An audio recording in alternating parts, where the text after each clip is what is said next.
ನಂದು ಕನ್ನಡ ಅಷ್ಟೇ ಫಾಸ್ಟ್ ಇಲ್ಲ ಅಂದ್ರೆ ಯಾವುದು ಮಾತಾ ಆ ಕಡೆ ಈ ಕಡೆ ಆಗ್ಬೇಕಂದ್ರೆ ನೀವು ಶ್ರಮಿಸ್ಬೇಕು ನಂಗೆ ಅಂದ್ರೆ ಅದ್ರದ ಔಟ್ ಆಫ್ ಕಂಟೆಸ್ಟ್ ಮೀನಿಂಗ್ ತಗೋಬಾರ್ದು. ಮತ್ತು ಮೀಡಿಯಾ ಪರ್ಸನ್ ಅವ್ರಿಗೂ ರಿಕ್ವೆಸ್ಟ್ ಅಲ್ಲ, ಅದ್ರ ನಿಮ್ಮ ಮಗ ಅಂತ ಐತೆ ಮೊಮ್ಮಗ ಅಂತ ಶ್ರಮಿಸ್ಕೆ ಬಿಟ್ಟು ಅದು ಮಾತ್ರ ಅಲ್ಲೇ ಇಡಬೇಕು. ಯಾಕಂದ್ರೆ ನನ್ನ ಮಾತೃಭಾಷೆ ಮರಾಠಿ, ಖರೆ ನಮ್ಮ ಆಯಿ ಕಾಕ ಅಜ್ಜಿ ಅಕ್ಕಗಳು ಎಲ್ಲರೂ ನಮ್ಮ ಪೌನೇರು ಎಲ್ಲ ಕರ್ನಾಟಕದಾಗ ಇದ್ದಾರೆ. ನಾವು ಹುಟ್ಟಿದ ಊರಂದ್ರೆ ಅಕ್ಕಳು ಅದು ಕರ್ನಾಟಕದಾಗ, ನಾವು ಬೆಳೆದಿದ್ದ ಊರಂದ್ರೆ ಅದು ಬೆಳಗಾವು, ಎಲ್ಲ ಕುರಿ ಎಲ್ಲ ನಮ್ಮೆಲ್ಲ ಬೆಳಗಾವ್ ಸೈಡ್ಗೆ ಇರ್ತಾವು. ಅದ್ರ ಜೊತೆ ನಮ್ಗೆ ಮಾತಾಡಕ ಮತ್ತೆ ತಿಳಿತೈತಿ ಕನ್ನಡ, ಬಾಕಿ ಉದಾಕ ಮತ್ತೆ ಬರ್ಯಾಕ ಯಾರು ಕನ್ನಡ ಬರಲ್ಲ. ಸೊ ಅದ್ರ ಸಲುವಾಗಿ disclaimer. Respected MLA sir, X MLA Raju sir, honourable Banashankari sir and tahsildar sir, ಎಲ್ಲರಿಗೂ ನಮಸ್ಕಾರ. ಇದು ನಂದು ಆಕ್ಚುಲಿ ಇದು ನಂದು ಫಸ್ಟ್ ಪೊಲಿಟಿಕಲ್ ಇವೆಂಟ್ ನಾ ಅಟೆಂಡ್ ಮಾಡಿದ್ದೇನೆ ಸರ್. ಈ ಮೇಲೆ ನಮ್ಮ ಮಹಾರಾಷ್ಟ್ರದಾಗೂ 108 ಫಂಕ್ಷನ್ದಾಗ ನಂಗೆ ಇನ್ವಿಟ್ ಮಾಡಿದಾರು. ಕರೆ ನಾ ಹೆಂಗೂ ಆದ್ರೆ ನಾ ತಪ್ಪಿಸ್ಬಿಟ್ಟಿದ್ದಾನ ಅಂದ್ರೆ ಹೇಳುವಂದ್ರೆ ತಪ್ಪಿಸ್ಬಿಟ್ಟಿದ್ದಾನು. ಖರೆ ನಮ್ಮ ಕಡೆ ಒಂದು ಮಾತು ಐತೆ ಅಂದ್ರೆ ಈಗ ಮನಿ ಆಯಾಗ ಇಲ್ಲ ಅನ್ನಕ್ ಬರೋದು.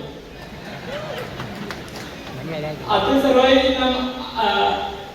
ನಮ್ಮ ಮಾಮಗಳು ನಮ್ಗೆ ರಿಕ್ವೆಸ್ಟ್ ಮಾಡಿದ್ರು, ಸರ್ಕಾರದವ್ರಿಗೆ ಮನೆಗೆ ಬಂದು ಇನ್ವಿಟೇಷನ್ ಕೊಟ್ಟರು ಅಂದ್ರೆ ಅವ್ರಿಗೆ ಅದೇ ಇಲ್ಲ ಅನ್ನಕ್ ಬರಲ್ಲ. ಯಾಕಂದ್ರೆ ನಾವು ಎಷ್ಟು ದೊಡ್ಡವನಾದ್ರೆ ನಮ್ಮ ಅಕ್ಕನ ಗಂಡಿಗಿಂತ ದೊಡ್ಡವರಾಗಲು. ಸೊ ಇದೆಲ್ಲ ರೆಸ್ಪೆಕ್ಟ್ ಅವ್ರಿಗೆ ನಂಗೆ ಪ್ರಿಪ್ರೇಷನ್ ಫೇಸ್ ಆಗು, ನಂಗೆ ಫೈನಾನ್ಷಿಯಲ್ ಸಪೋರ್ಟ, ನಂಗೆ ಇಮೋಷನಲ್ ಸಪೋರ್ಟ, ಯಾವುದೋ ಅದ್ರ ಬ್ಯಾಕಿಂಗ್ ಯಾವಾಗ ಇಲ್ಲ ಅಂದ್ರೆ ಈ ಫಂಕ್ಷನ್ ಅಟೆಂಡ್ ಮಾಡೋ ಎಲ್ಲಕ್ಕಿಂತ ರೀಸನ್ ಅಂದ್ರೆ ನಮ್ಮ ಮಾಮಗಳು, ದೊಡ್ಡ ಮಾಮಗಳು. ಅಂದ್ರೆ ನಮ್ಮ ಬಗ್ಗೆ ಜಾಸ್ತಿ ಹೇಳ್ತಾನ ಅಂದ್ರೆ ಯಾಕಂದ್ರೆ ಭಾಳ ಚೀಸ್ಗಳು ಸೋಷಿಯಲ್ ಮೀಡಿಯಾದಾಗ ಆಗಿದಾವು. ಅದ್ರ ಅಂದ್ರೆ ಟ್ರೂತ್ ಅನ್ನ ನನ್ನ ಬಾಯಿಲೇನೆ ನೀವು ಸ್ವಲ್ಪ ತಿಳ್ಕೊಂಡು. ಆಕ್ಚುಲಿ ನಾ 10th ತನಕ ಗ್ರಾಜ್ಯುಯೇಷನ್ ನಾ ಊರಾಗ ಮರಾಠಿ ಮೀಡಿಯಂದಾಗ ಮಾಡಿದ್ದೆವು. ಸೊ ನಿಮ್ ಈ ಪಾಲಕದವ್ರಿಗೆ ಹಿಂಗ್ಯಾನ್ ಇದ್ರೆ ಬಾಬಾಗಿ ಇಂಗ್ಲಿಷ್ ಮೀಡಿಯಂ ಓದವ್ರ ಭಾಳ ಹುಷಾರ ಇರ್ತಾರು, ಮತ್ತು ಕನ್ನಡ ಮೀಡಿಯಂ ಓದವ್ರ ಅದ್ರ ಹಿಂದೆ ಇರ್ತಾರೆ. ಯಾನ್ ನಿಮ್ ಗ್ರಹ ಇದ್ರೆ ಹಂಗ್ಯಾನ್ ಗ್ರಹ ಇಲ್ಲ.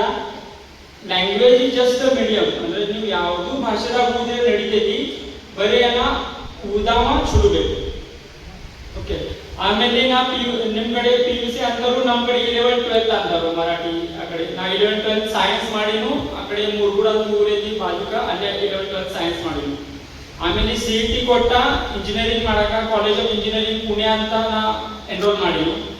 4 ವರ್ಷ ಇಂಜಿನಿಯರಿಂಗ್ ಮಾಡಿ, ಇಂಜಿನಿಯರಿಂಗ್ ಮಾಡೋದ್ನಾಗ ನಂಗೆ ಏನಾದಂದ್ರೆ UPSC ಅಂತದ ಎಕ್ಸಾಮ್ ಇರ್ತೈತಿ, ಎಕ್ಸಾಮ್ ಬರೀಬೇಕು. ಎಕ್ಸಾಮ್ ಬರ್ಬೇಕ, ಸೆಲೆಕ್ಟ್ ಆದ್ರೆ ಚಲೋ ಆಫೀಸರ್ ಆಗ್ತೈತಿ. ಇಷ್ಟು ನಂಗೆ ಪ್ರಿಪೇರ್ COET ದಾಗ ಅರ್ಥ ಆಗಿತ್ತು. ಆಮೇಲೆ ಅಚಾನಕ್ 2020ದಾಗ ಲಾಕ್ಡೌನ್ ಆಯಿತು. ನಾವು ಪುಣೆದಾಗಿದ್ದು, ಎಲ್ಲರೂ ಹಳೆ ಬಂದು ನಾವು ಊರ ಕಡೆ ಬಂದು ಎಲ್ಲ ಸ್ಟಾಪ್ ಆಗಿತ್ತು. COET ಇದ್ದಾಗ ನಾ ಪೋಸ್ಟ್ನಾಗ 10th ಮಾರ್ಕ್ ಬೇಸಿಸ್ನಾಗ ಎಕ್ಸಾಮಿನೇಷನ್ ಮಾಡ್ತಿದ್ದು, ಪೋಸ್ಟ್ ಮ್ಯಾನ್ ಜಾಬ್ ಅಂತ. ಅದನ್ನ ಫಾರ್ಮ್ ಅಪ್ಲೈ ಮಾಡಿರ್ತೀನಿ ಮತ್ತೆ. ಸೊ ಲಾಕ್ಡೌನ್ ಪೀರಿಯಡ್ದಾಗ ಹೆಂಗ ಇಮರ್ಜೆನ್ಸಿ ಸರ್ವಿಸ್ ಇಂಡಿಯಾ ಪೋಸ್ಟ್ ಅದ ಟ್ಯಾಗ್ ಬರ್ತಿದ್ವಿ ಬೈಕ್ ಮೇಲೆ, ಎಕಡಿ ತಿರ್ಗಾಡಕ್ ನಡೀತಿತ್ತು, ಯಾರೇ ಹಿಡಿಲಾಗ್ತಿರು. ಅದೊಂದು ಪೋಸ್ಟ್ನಾಗ ಜಾಬ್ ಇದ್ದು, ಅದೊಂದು ಫಾಯ್ದೆ ಆಯಿತು ನಂಗೆ. ಅದಕ್ಕೆ ಗರುಡ ಪಕ್ಷದಾಗ ಪಂಥಗಳು ಮ್ಯಾಲಿ ಹರಕು ಇರ್ತಾವು. ಅವ ಗಿಡದ ಮೇಲೆ ಬಂದು ಕೂತಂದ್ರೆ ಅದಕ್ಕೆ ಗರುಡ ಪಕ್ಷಿ ಅನ್ನೋದು. ಮತ್ತು ಗರುಡ ಪಕ್ಷಿ ಮತ್ತು ಖಾಂಗಿ ಅದ್ರ ಅರ್ಥ ಏನಾಗ ನಮ್ಗೆ ತಿಳಿದ. ಸೊ ನಾ ಪೋಸ್ಟ್ ಜಾಬ್ ಇದ್ದಾಗ ನಂಗೆ ಹಂಗ ಅನಿಸ್ತಂದ್ರೆ ನನ್ನ ಕಡೆ ಪೊಟೆನ್ಷಿಯಲ್ ಇದ್ದ ಪೈಕಿ ನಾ ಪೋಸ್ಟ್ ಮಂದಿ ಜಾಬ್ ಮಾಡ್ತಾನೆ. ನಾನು ಮನಸ್ಸಿಗೆ ಅನ್ಸದಿದ್ದೀಗ ನೀ ಯಾಕೆ ಬೇರೆ ಮಾಡಬೇಕು. ಸೊ ನಾ ಏಪ್ರಿಲ್ 2021ದಾಗ ರೆಸಿಗ್ನೇಷನ್ ಕೊಟ್ಟಿನು, ಮತ್ತು 1 ವರ್ಷ ಡಿಗ್ರಿ ಕೋಚಿಂಗ್ ಮಾಡಕ್ಕೆ ಹೋದೆ. 2022ದಾಗ ನಾನು ಫಸ್ಟ್ ಅಟೆಂಡ್ ಕೊಟ್ಟಿನ. ಫಸ್ಟ್ ಅಟೆಂಡ್ದಾಗ ಪ್ರಿಲಿಮ್ಸ್ ಫೇಲ್ ಆಗಿದೆ.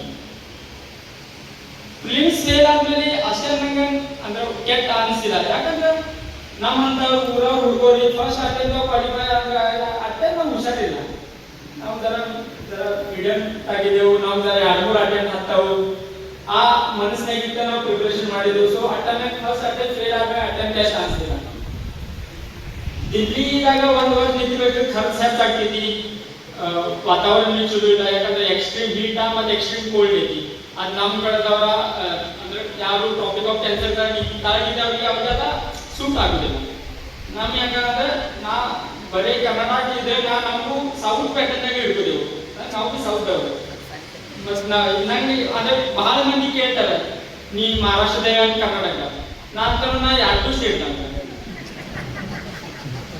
ಯಾಕಂದ್ರೆ ನಾವು ಹುಟ್ಟಿದ್ದು ಕರ್ನಾಟಕದಾಗ ಮತ್ತು ಬೆಳೆದಿದ್ದು ಮಹಾರಾಷ್ಟ್ರದಾಗ, ಸೊ ಯಾರು ಡಿಫರೆನ್ಸ್ ಮಾಡಕ್ಕಾಗಲ್ಲ. ಆಮೇಲೆ ನಾ ಪುಣೆದಾಗ ಶಿಫ್ಟ್ ಆಗಿನು ಪ್ರಿಪರೇಷನ್ ಮಾಡಾಕ 2023ದಾಗ ನಾ ಮತ್ತೊಂದು ಅಟೆಂಪ್ಟ್ ಕೊಟ್ಟಿನು, ಪ್ರೀ ಕ್ವಾಲಿಫೈ ಆಗಿತ್ತು. ಬಟ್ ಮೇನ್ಸ್ ಸೆಪ್ಟೆಂಬರ್ದಾಗ ಇತ್ತು, ಅವಾಗ ನಂಗೆ ಆಗಸ್ಟ್ದಾಗ ಡೆಂಗು ಆಯಿತು. ಅದ್ರಾಗ 15 ದಿನ ನಾನು ವೇಸ್ಟ್ ಆದ್ರು. ಸೊ ಕ್ರೂಷಿಯಲ್ ಪೀರಿಯಡ್ ನಾನು 15 ದಿನ ಟೈಮ್ ಆದಾಗ ಥೋड़ा ಲೋ ಕಾನ್ಫಿಡೆನ್ಸ್ ಆಗ್ತದೆ. ಅಂದ್ರೆ ಎಲ್ಲರೂ ಹುಡುಗ ಅಭ್ಯಾಸ ಮಾಡಿರ್ತಾವ, ನಾನು 15 ದಿನ ಆದ್ರು ಅದು ಕೆಟ್ಟ ಅನ್ಸಕ್ ಆಗ್ತಿದ್ದಲ್ಲ. ಅಲ್ಲಿ ಸೇಮ್ ನನಗೂ ಕೆಟ್ಟ ಅನ್ಸಕ್ಕಾಯ್ತು, ಅದ್ರದ್ದು ಲೋ ಕಾನ್ಫಿಡೆನ್ಸ್ ಆಯ್ತು, ಅಂದ್ರೆ ಥೋड़ा ಸೆಲ್ಫ್ ಡೌಟ್ ಆಗಕ್ಕಾಯ್ತು. ಅದ್ರ ಇಂಪ್ಯಾಕ್ಟ್ ಎಕ್ಸಾಮ್ ಮೇಲೆ ಆಯ್ತು, ಇನ್ನು ಆಪ್ಷನಲ್ ಪೇಪರ್ ಸ್ಟಡಿ ಆಗಲಿಲ್ಲ.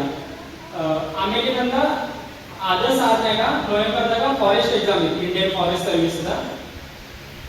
ಈಗ ಏನಾಯ್ತು, ನಾ ಸೆಪ್ಟೆಂಬರ್ದಾಗ ನಾನು ಮೇನ್ಸ್ ಕೊಟ್ಟಿನು, ಮತ್ತು ನವೆಂಬರ್ದಾಗ ನಾನು ಬೇರೆ ಮೇನ್ಸ್ ಇತ್ತು. ಸೊ ಈ ಟೈಮ್ ಪೀರಿಯಡ್ದಾಗ ನಾ ಯಾಕೆ ಮಾಡಿದಂದ್ರೆ ಸೆಪ್ಟೆಂಬರ್ ಮೇನ್ಸ್ ಕುಡಿದಾಗ ನಾನು 100% ಇಫರ್ಟ್ಸ್ ಕೊಡ್ಲಿಲ್ಲ. ಅದು ನಂಗೆ ಗೊತ್ತಾಯ್ತು. ಯಾಕೆ ಗೊತ್ತಾಯ್ತು ಅದಂದ್ರೆ ಸೆಲ್ಫ್ ಇಂಟ್ರೋಸ್ಪೆಕ್ಷನ್ ಮಾಡ್ಮೇಲೆ ಯಾವ ಹುಡುಗರು ಪ್ರಿಪರೇಷನ್ ಮಾಡ್ತಾರೆ ಅವ್ರಿಗೆ ಗೊತ್ತಿರ್ತೈತಿ, ಬೇರೆದವ್ರ ಹೇಳುದ ಯಾರು ಗರಜೆ ಇಲ್ಲ. ಅಂದ್ರೆ ಅವು ಅಪ್ಪ ಹೇಳ್ತಾರು, ಮಾಮ ಹೇಳ್ತಾರು, ಕಾಕ ಹೇಳ್ತಾರು, ಅಭ್ಯಾಸ ಮಾಡ್ಬೇಕು, ಹಿಂಗ್ ಆದ್ರೆ ಅಭ್ಯಾಸ ಆಗುತ್ತೆ.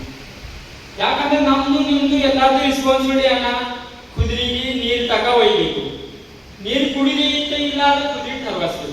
ಈ ಕುದುರೆ ಅನ್ಬೇಕು ಅಂತಂದ್ರೆ ನಂಗೆ ಬರೀ ಮಿನರಲ್ ವಾಟರ್ ಬೇಕಂದ್ರೆ ಹೆಂಗ ಅನ್ಸುತ್ತೆ, ಎಂತ ನೀರು ಕುಡಿಬೇಕಾದ್ರೆ ಕುದುರೆ.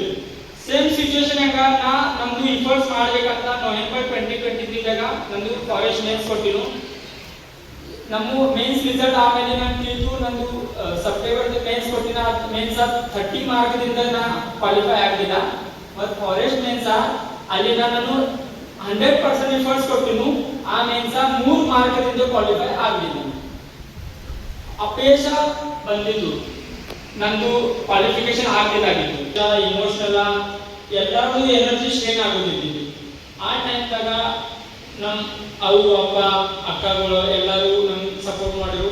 ಆಮೇಲೆ ನಾ 2024ದಾಗ ಮತ್ತೊಮ್ಮೆ ಪ್ರೀ ಕೊಟ್ಟಿವಿ. ಪ್ರೀ ಕೊಡಿದಾಗ ನನ್ನ ಥಾಟ್ ಏನಿತ್ತಂದ್ರೆ ಯಾವ ಎಕ್ಸಾಮ್ ನಾನು 3 ಮಾರ್ಕ್ಲೆ ಹೋಗಿದ್ದಿ, ಆ ಎಕ್ಸಾಮ್ದಾಗ ಪ್ರೀ ಕ್ವಾಲಿಫೈ ಆಗಬೇಕು ಹಿಂಗೆ ನಂದು ಅಪೇಕ್ಷೆ ಇತ್ತು. ಯಾಕಂದ್ರೆ 3 ಮಾರ್ಕ್ ಕ್ರಾಸ್ ಆಗೋದು ಈಸಿ ಐತಿ, 30 ಮಾರ್ಕ್ ಕ್ರಾಸ್ ಆಗಿ ಡಿಫಿಕಲ್ಟ್ ಐತಿ. ಸೊ ಆಗ ಎಕ್ಸಾಮ್ ಕೊಟ್ಟಿನು, ಪ್ರೀ ಬರ್ದಿನು, ಪ್ರೀ ಕ್ವಾಲಿಫೈ ಆಯಿತು. ಪ್ರೀ ಯಾವ ಎಕ್ಸಾಮ್ ಕ್ವಾಲಿಫೈ ಅಂದ್ರೆ ಆ ಎಕ್ಸಾಮ್ ಅದು ಅದ್ರದ್ದು ನಂತರ 30 ಮಾರ್ಕ್ಲೆ ನಾ ಡಿಸ್ಕ್ವಾಲಿಫೈ ಆಗಿದೆ. ಸೊ ಆ ದಿನ ನಾನು ತಿಳಿದೇ ಇಲ್ಲ,